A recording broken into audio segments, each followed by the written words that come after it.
Religious freedom is a celebrated and fundamental part of our American heritage, which can easily be taken for granted. It allows us to practice many different religions, sometimes all in one area, like here in Flushing, Queens. But Gina and Nancy discovered these religions share more commonalities than differences while working on the Beacon of Pluralism project, where they photographed the various religious groups in the area.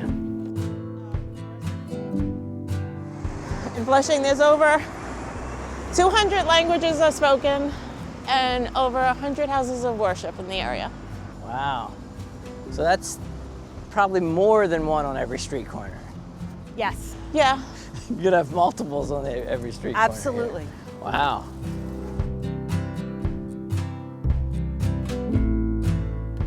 This is our neighborhood. Yeah. And we wanted to go beyond the facade of these buildings that we would see and just wonder what goes on inside beyond the front door. Right. And we had this idea that we were able to go and use this as a wonderful excuse to enter and meet people and get to know what the religion was about and what the people were about. And that's when we learned how common the goals were of each house of worship. And they really overlap.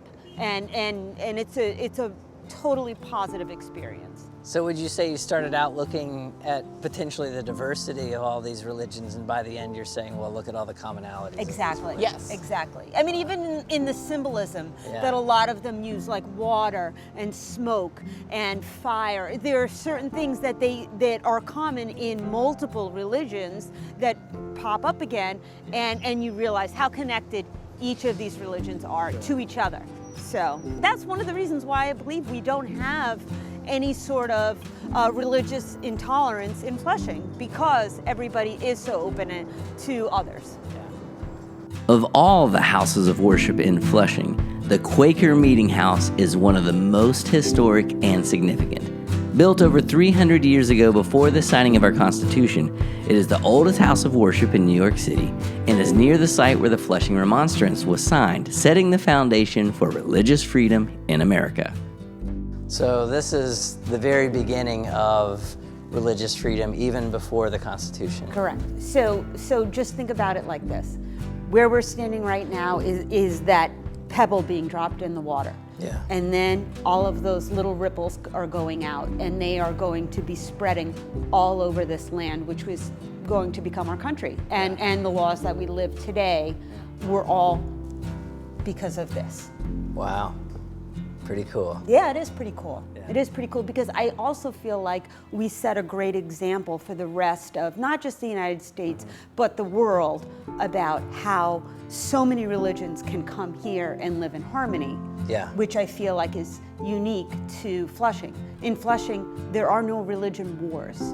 Okay, there are no religion fights. We're not turning on the news in our local paper seeing conflicts about religion. Yet there are over 200 religions in this very small concentrated area. Wow. In an age where violence is still committed against religious groups, it seems complete tolerance in America may still be a faraway dream. But the picture I get while visiting the houses of worship in Flushing tell a different story. And the religious leaders here think we can all learn a thing or two from one of the most spiritually diverse places in the world. Why is the story of Flushing so powerful, and what do we need to learn from its history? Maybe we could become a microcosm of what the country, and hopefully eventually the world, could become.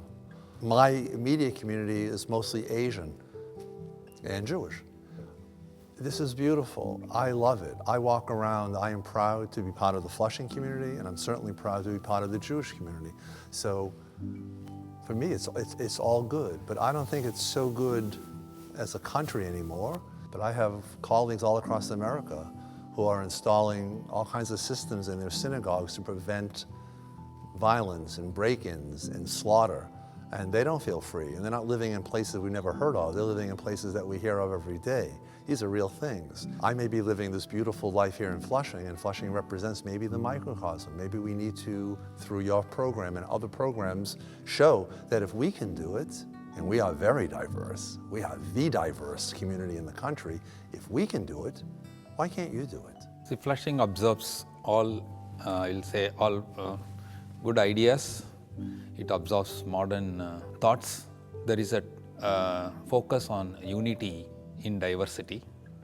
This actually improves the humanity as an individual, as a human. If that improves better, I don't think we will have any complexity and things like that exist in Flushing.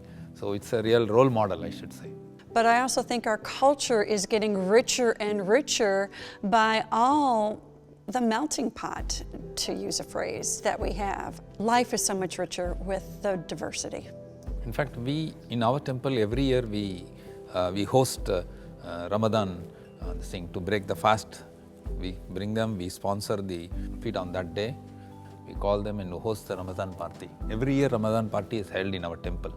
This past March, we had the second annual Lunar Sabbath service, which was very interesting because we are in Chinatown and we are Jewish.